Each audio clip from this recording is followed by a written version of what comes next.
अखन अहाँ सब सुनि रहल छी मैथिली एक्सप्रेस की शानदार प्रस्तुति।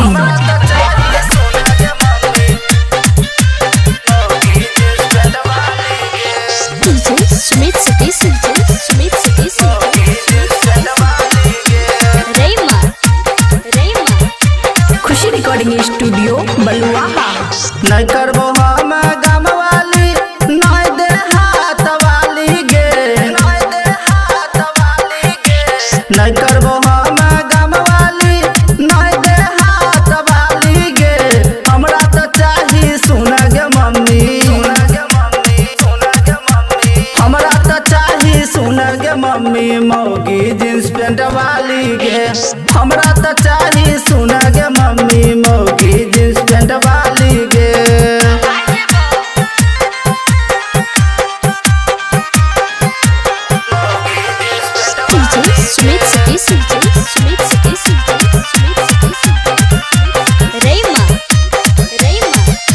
खुशी रिकॉर्डिंग स्टूडियो बलुआहा। सूट सलवार वाली मानो न भावे, जींस वाली देखत मुंह में पानी भर आवे, पानी भर आवे, पानी भर आवे। सूट सलवार वाली मानो न भावे, जींस वाली देखत मुंह में पानी भर आवे। लगबै है तै दुनू टाइम तोरना जे होठ लाली गे, लगबै है तै दुनू टाइम तोरना जे होठ लाली गे। हमरा त चाही सुन गे मम्मी, हमरा त चाही सुन गे मम्मी मौगी जींस पैंट वाली गे। हमरा त चाही सुन गे मम्मी मौगी जींस पैंट वाली गे।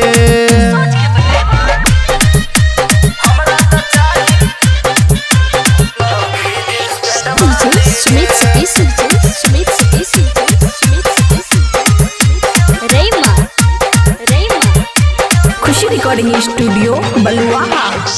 इंग्लिश में आई लव यू हमारा जे कहे, हर घड़ी हमारे जे सोझा में रहे।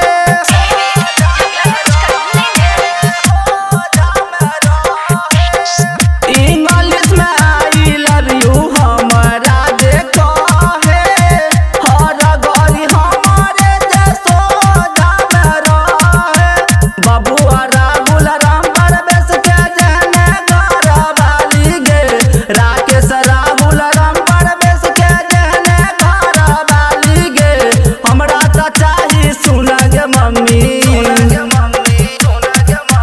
हमरा तो चाही सुन गे मम्मी मौगी जींस पैंट वाली गे। हमरा तो चाही सुन गे मम्मी मौगी जींस पैंट वाली गे।